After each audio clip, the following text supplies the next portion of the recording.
عليكم ورحمة الله. ازيكم عاملين ايه؟ يا رب تكونوا بخير. كل سنة وانتم طيبين.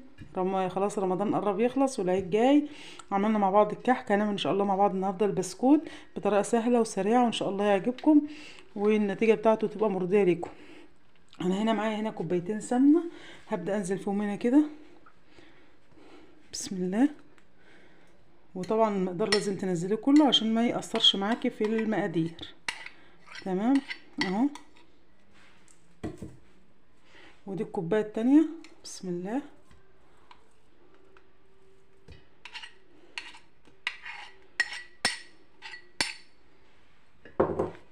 هننزل السمنه كلها كده، مش هنخلي اي حاجه، ان ده طبعا مقدار.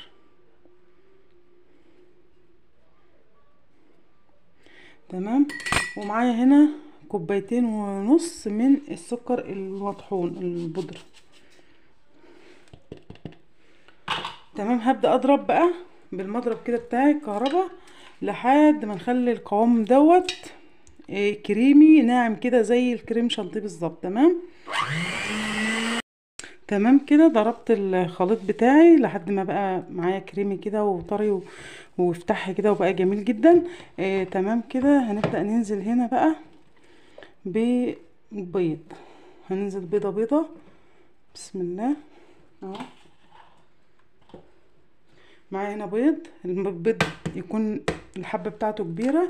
هنزل ببيضة، هنبدأ بيضة بيضة. وطبعا عشان ننزل بالبيض لازم نحط فانيليا. هننزل بنقطة فانيليا كده سايلة، ممكن برضو فانيليا بودرة. وهبدأ اضرب بسم الله. تمام كده. ضربت لحد ما البيضة اختفت. هبدأ انزل بالبيضة التانية وبرضو هضرب لحد ما البيضة تختفي خالص. خلاص ضربت حطينا السكر والسمنه وضربناهم لحد ما بقوا كريمي معايا خالص. نزلت بالبيض بيضه بيضه لحد ما كل بيضه بتختفى، ونزلت عليهم بالفانيليا وضربته زي ما انتم شايفين كده. القوام بتاعه كريمي جدا. دلوقتي هنا هنبدأ. معايا هنا نص كوباية لبن. كل حاجة معايا بدرجة حرارة الغرفة، يعني ايه متبقاش اي حاجة ساقعة. تمام.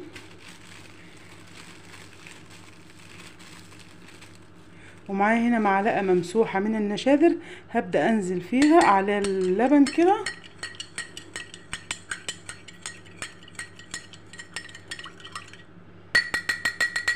تمام اهو. وهنسيبهم بس مع بعض دقيقتين كده، وبعد كده نضيفهم هنا ونضرب الخليط بتاعنا مع بعض. هضربه بس ضربتين كمان كده.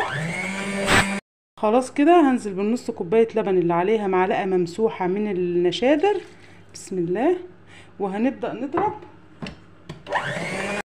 خلاص كده ضربنا النشادر واللبن. هنزل هنا معايا هنا اللي هي روح البرتقال ديت، هنزل منها كده بشويه. ومعايا هنا برضو روح الموز. الحاجات دي عايزه تضيفها ضيفها، مش عايزه تضيفها براحتك، بس بتدي ايه ريحه ونكهه حلوه. انا حطيت بس ايه من كل حاجه كده نقطتين. تمام.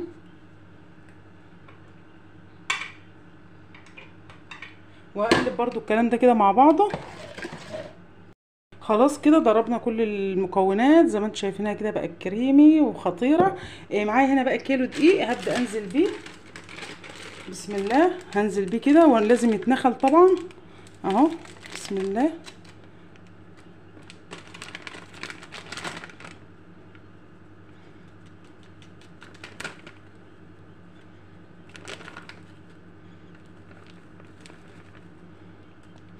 انا هسيب منه شويه على ما اشوف العجينه بتاعتي هتبقى عامله ازاي.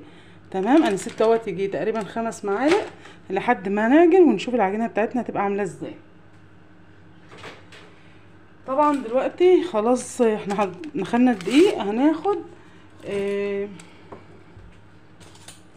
نص معلقه بيكنج باودر، نص معلقه بس ما تكتريش. شايفين اهو. وهناخد عليهم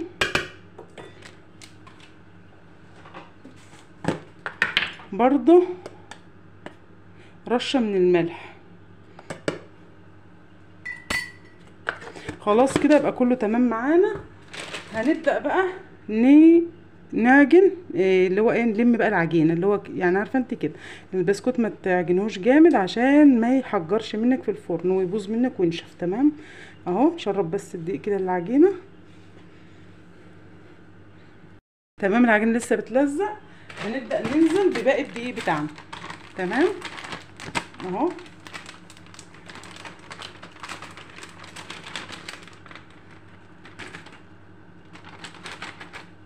الدقيق اللي انا مستخدماه ده دقيق فاخر متعدد الاغراض.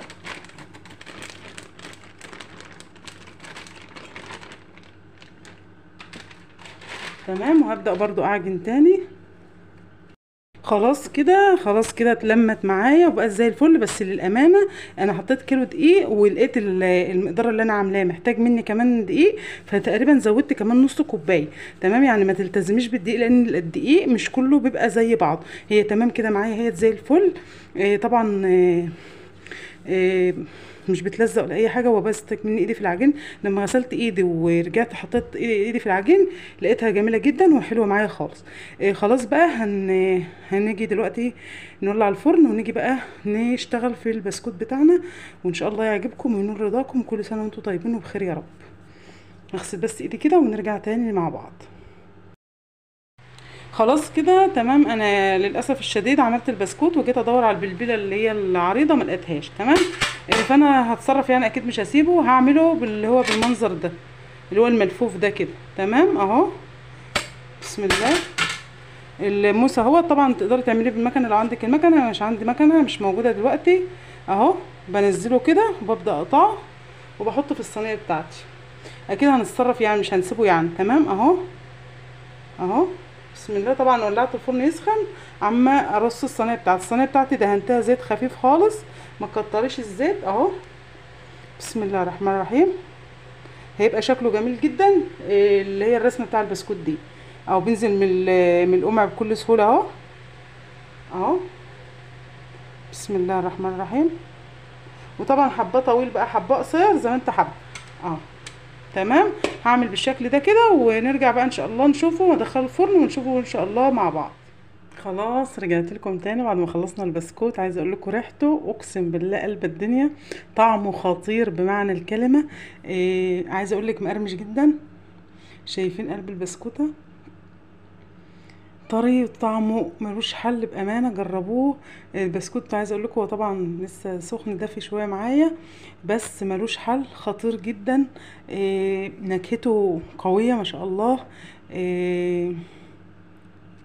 شايفين البسكوت بيتكلم عن نفسه، اللون بتاعه، الجمال بتاعه، طعمه حلو جدا. كل سنه وانتم طيبين. جربوا البسكوت بتاعي ويا رب يعجبكم. ولو عجبكم الفيديو بتاعي، وانا اسفه جدا ان انا ما لقيتش الموس البلة اللي انا كنت هعمل بيها، فعملته بالشكل ده. وطبعا كلنا بنحب برضو الشكل ده، مش وحش، جميل معايا جدا. زي ما انتم شايفين كده البسكوت بيتكلم عن نفسه. بس كده عملته مقرمش جدا وطعمه خطير. جربوا البسكوت بقى. والكيلو الدقيق ما شاء الله عمل لي كميه محترمه، ولسه في صينيه بره سخنه ما ينفعش احطها عليه لما يبرد. بس كده هو ده فيديو البسكوت. يا رب يكون سهل وسريع وخفيف على قلبكم، واشوفكم في فيديو جديد. جربوا البسكوت على طريقتي واعملوه بالشكل اللي يريحكم وبالطريقه اللي تريحكم وبالموس اللي يريحكم برضو. واشوفكم في فيديو جديد. مع السلامه. متنسونيش في لايك واشتراك في القناه وشير، واشوفكم في فيديو جديد. مع السلامه.